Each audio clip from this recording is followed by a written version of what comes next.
Hello, my name is Johnny Dermeyer, and this is my final project for Kinesiology 353, Care and Prevention of Athletic Injuries. I've selected NCAA men's basketball as my sport to analyze, and I'm going to identify um, injuries, assessments, and prevention of injury within the sport of NCAA men's basketball.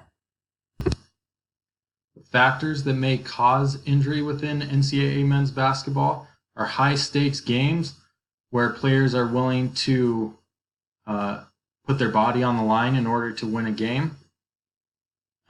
Elite athletes are participating within the game, and many of them have extreme athletic ability, and with that sometimes comes injury. And in order to get to that point, these athletes have had to train for many years and often get overuse injuries.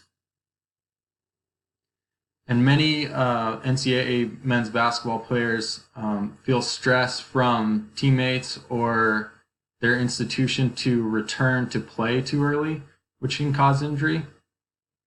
And hydraulic hoops are a hazard that a player can run into because of depth perception with a crowd behind the hoop. And the key area is probably the most dangerous area in basketball because when a ball is being rebounded, there can be up to 10 players going for one ball in a small proximity. And then finally, a larger court than high school. The jump from high school to college, there's 10 feet added to the length of the court, which can add to fatigue of players that are under adapted to the larger court. The three common injuries I've chosen are anterior cruciate ligament tears, inversion ankle sprains, and mallet finger.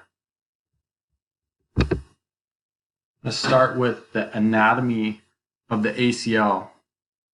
First, the knee is a synovial joint that is made up of the femur and the tibia, and they articulate at the medial and lateral epicondyles of the femur and the tibial plateau. The origin of the ACL, which is collagenous fibers, is the anterior medial portion of the tibial plateau, and it extends superior laterally to the medial wall of the lateral epicondyle of the femur. And the function of the ACL is to prevent anterior movement of the femur when weight bearing, and when non-weight bearing to prevent anterior translation of the tibia. Mechanism of injury for an ACL.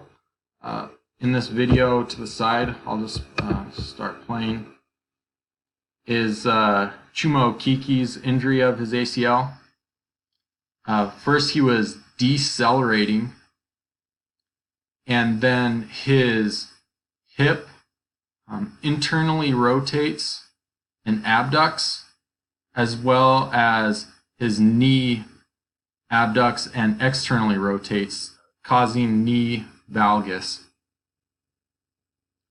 That combined with shear force from his acceleration and deceleration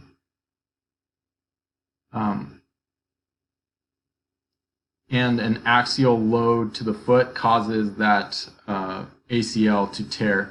And this mechanism of injury can also be associated with knee valgus can be associated with injuries to the MCL and the medial meniscus. Anatomy of the injury and assessment of an ACL tear starts with the articulation of the femur and the tibia and looking for joint laxity and forward translation of the tibia. Like I said before, ACL tears are also associated with MCL and medial meniscus injuries, as well as bone contusions to the tibial plateau and medial epicondyle of the femur.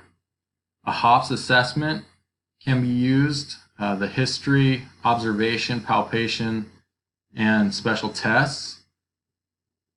The special test that should be used is a Lachman's test, and that's done by flexing the knee, bracing just superiorly to the knee joint on the quad with one hand, and then placing your hand on the dorsal side of the lower extremity, just inferior to the knee, and then moving inferiorly or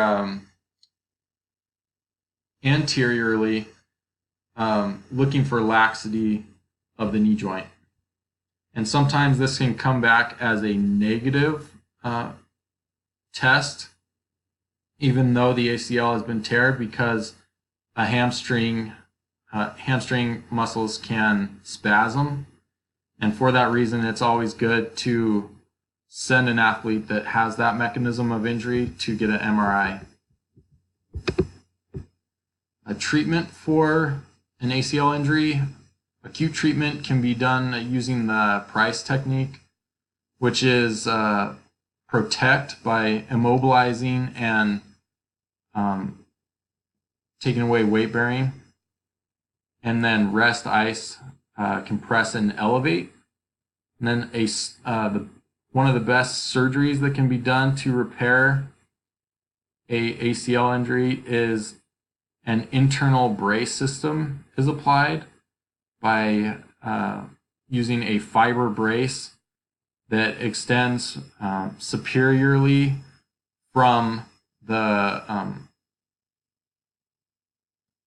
head of the tibia, and it goes through the middle of the injured ACL and anchors at the medial condyle of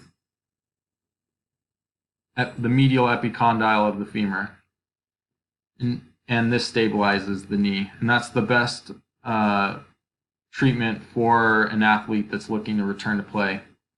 For someone who is not looking to return to play, non-surgical treatment is possible using a Lennox Hill brace.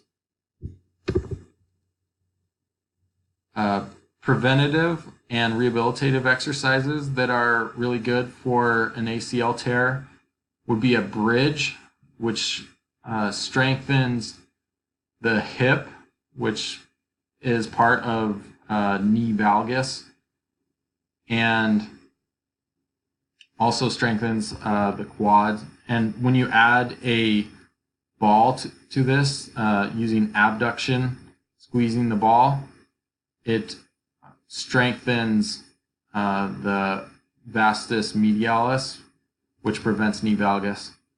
And then another exercise is eccentric knee extensions. And this will strengthen the hamstring, which prevents forward translation of the tibia. And then rehabilitative exercise that really helps with range of motion is heel slides. And then strengthening can be done using knee extensions with a T-band. The next injury I'll be going over is inversion ankle sprain, and the joint type, it's the ankle is a synovial hinge joint, and the main ligament that I'm going to focus on is the anterior tibiofibular ligament, talofibular ligament, and it originates from the medial aspect of the talus and inserts at the medial aspect of the lateral malleolus, and its function is stabilizing the ankle. And then the first mechanism of injury that I'll go over is from a jump. And as you can see, Kyle Ahern in that video, you can see that there's a downward force from jumping and landing. His ankle is plantar flex and slightly internally rotated. And this causes an inversion ankle sprain.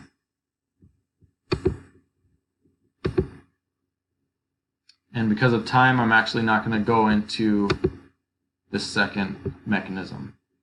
The anatomy of an inversion ankle sprain, you would palpate the anterior tibiofibular ligament, checking for laxity, the calcaneofibular ligament, the posterior tibiofibular ligament, the medial malleolus, and the fifth metatarsal, checking for point tenderness. And then obviously doing a medical history observation.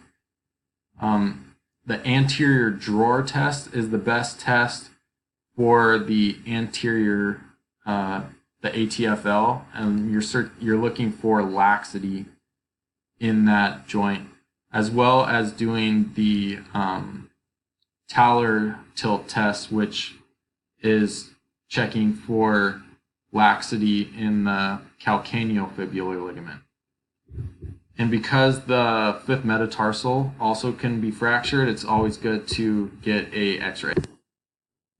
A full tear of the ATFL, the best way to treat this is to get surgery, because it's not going to ever be as stable as it used to be, and a tape augmentation is a great surgery to do that. And non-surgical treatment would be to immobilize by either taping or using a brace. Exercises that can aid an inversion ankle sprain would be ankle balance on a disc to help stabilize the ankle, as well as single leg deadlifts. Rehab would be toe curls and the alphabet, as well as seated ankle inversion using active range of motion. My next injury is mallet finger, and the DIP joint is a synovial hinge joint that articulates the distal phalanx and the medial phalanx of the finger. And its function, the function of the extensor tendon, is to extend that joint. The mechanism of injury is a direct blow to the tip of the finger or hyperextension from catching a ball. The anatomy of this injury is avulsion fractures potentially can happen, as well as extensor tendon tears. Assessment is looking for